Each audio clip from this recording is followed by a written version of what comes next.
ಪ್ರಭು ಯೇಸುವಿನಲ್ಲಿ ಅನುಗ್ರಹಿತರಾದ ಪ್ರಿಯರೇ, ಸಂತೋಷವಾಗಿದ್ದೀರಾ ಎಂದು ವಿಶ್ವಾಸಿಸುತ್ತೇನೆ.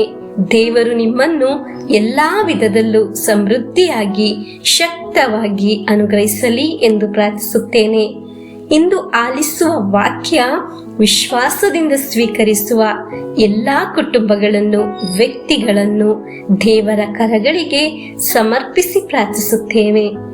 ನೀವು ಯಾವುದಾದರೂ ಒಂದು ವಿಷಯಕ್ಕಾಗಿ ಬಹಳ ಬೇಡಿಕೆ ಇಟ್ಟು ಪ್ರಾರ್ಥಿಸುತ್ತಿದ್ದೀರಾ? ಇಂದು ನಿಮಗಾಗಿ ಪ್ರಾರ್ಥಿಸುತ್ತೇನೆ. ಈ ವಾಕ್ಯ ಆಲಿಸುವುದು ಒಂದು ಅಭ್ಯಾಸವಾಗಿ ಆಲಿಸಬಾರದು. ಬದಲಾಗಿ ಈಗ ಆಲಿಸುವ ವಾಕ್ಯದ ಒಳಗೆ ಒಂದು ಜೀವವಿದೆ. ಆ ಜೀವ ನಿಮ್ಮಲ್ಲಿ ಪ್ರಕಾಶಿಸುವ ಒಂದು ಸಮಯವಿದೆ. ಹಲ್ಲೆಲೂಯಾ.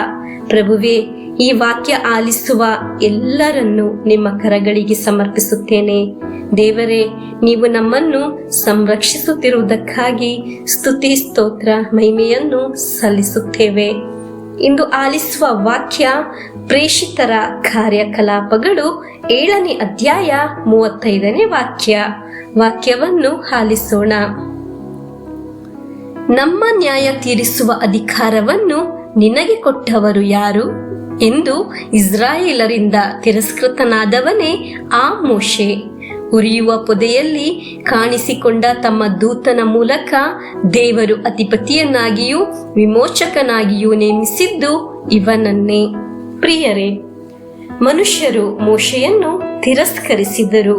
ದೇವರು ಮೋಶೆಯನ್ನು ಅಧಿಕಾರಿಯಾಗಿ ನೇಮಿಸಿದ್ದರು. ಎಲ್ಲಿಯಾದರೂ ನೀವು ತಿರಸ್ಕರಿಸಲ್ಪಟ್ಟಿದ್ದೀರಾ?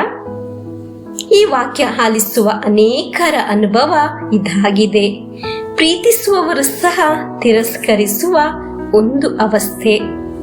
ಹಾಗೆ ಒಂದು ಅವಸ್ಥೆ ನಿಮಗಿದ್ದರೆ ನೀವಿಂದು ಸಮರ್ಪಿಸಿ ಪ್ರಾರ್ಥಿಸಿರಿ. ಯಾರಿಗೂ ಬೇಡವಾದ ಕಲ್ಲನ್ನು ದೇವರು ಪ್ರಮುಖ ಮೂಲೆಕಲ್ಲಾಗಿ ಮಾರ್ಪಡಿಸುವರು, ಪ್ರಮುಖವಾಗಿ ಮಾರ್ಪಡಿಸುತ್ತಾರೆ. ಹಲ್ಲೆಲೂಯಾ. ಕಾಲವು ಕೆಲವು ಬದಲಾವಣೆಗಳನ್ನು ತೆಗೆದುಕೊಂಡು ಬರುತ್ತದೆ. ದೇವರ ಕರ ಅಲ್ಲಿ ಕಾರ್ಯವಹಿಸುತ್ತದೆ. ಪ್ರಿಯರೇ, ನಿಮಗೆ ಯಾರ ಹತ್ತಿರ ಆದರೂ ಮಾತಿನಿಂದ, ಕಾರ್ಯದಿಂದ ತಿರಸ್ಕಾರವನ್ನು ಅನುಭವಿಸಿದ್ದೀರಾ? ದೇವರು ನಿಮ್ಮನ್ನು ನಾಳೆಗಳಲ್ಲಿ ಪ್ರಮುಖ ಮೂಲೆಗಲ್ಲಾಗಿ ಮಾರ್ಪಡಿಸುತ್ತಾರೆ. ಹಲ್ಲೆಲೂಯಾ. ಅನುಗ್ರಹವಾಗಿ ಮಾರ್ಪಡಿಸುತ್ತಾರೆ. ನೀವೊಂದು ಅವಿಭಾಜ್ಯ ಅಂಗವಾಗಿ ನಾಳೆಗಳಲ್ಲಿ ತಿರಸ್ಕರಿಸಿದವರಿಗೆ ಅರ್ಥವಾಗುವ ರೀತಿಯಲ್ಲಿ ನಿಮ್ಮ ಜೀವನವನ್ನು ಒಂದು ಅದ್ಭುತವಾಗಿ ಮಾರ್ಪಡಿಸುತ್ತಾರೆ.